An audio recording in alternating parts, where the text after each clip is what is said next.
And we're going to start with what could be the funniest lie of the year. Vladimir Putin blew up Russia's natural gas pipeline to Europe.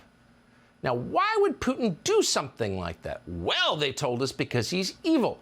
Putin is so evil that he his own country's economy purely for the dark thrill of doing it. That's evil. It takes a bad man to declare war against himself.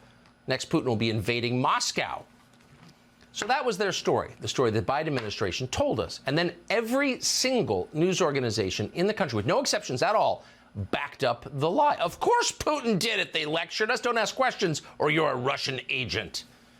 There was, for a moment, a perfectly united front of falsehood on the question of what happened to Nord Stream. But it wasn't enough. The story was too absurd to stand, even by the standards of 2023. Anyone who thought about it for even a moment realized that, of course, Vladimir Putin didn't blow up his own pipeline. Why would he do that? The Biden administration blew up Vladimir Putin's pipeline. Of course. Joe Biden himself had promised on camera that he would do it, and then Biden officials publicly celebrated after it happened. So every rational person knew the truth. So after a few months, the people who lie for a living decided to make up a news story. Unfortunately, this one was even and less believable. Okay, they conceded. Putin didn't do it. That was wrong. We'll admit it. It was not Putin who blew up the pipeline. It was the Ukrainians. But not the Ukrainians you're familiar with, the ones who are getting billions of American tax dollars every month. No. Not our Ukrainian friends. They would never do that. It was Ukrainians we've never met.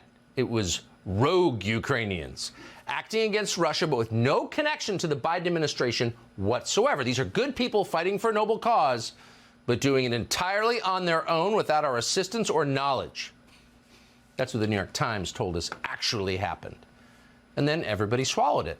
Watch CNN. In a separate but parallel story, we've been learning more, Kate, about the Nord Stream attack. You remember the Nord Stream pipeline back in September saw an explosion, a sabotage effort. It is the subject of an ongoing investigation by German authorities. According to New York Times report, they say that they believe that, according to sources, it may have been perpetrated by a group aligned with the aims of Kyiv, but not actually backed by Kyiv, not run by Kyiv, an independent group acting on its behalf and in its name. Totally independent.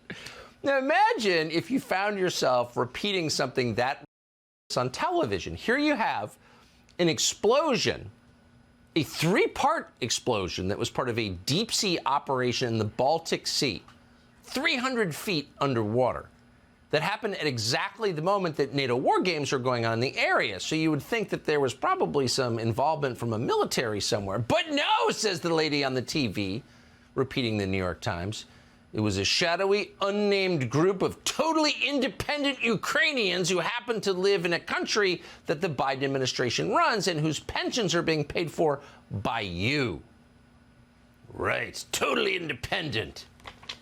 Does anyone really believe that? Does a single human being, including that repeating it, actually believe that? No.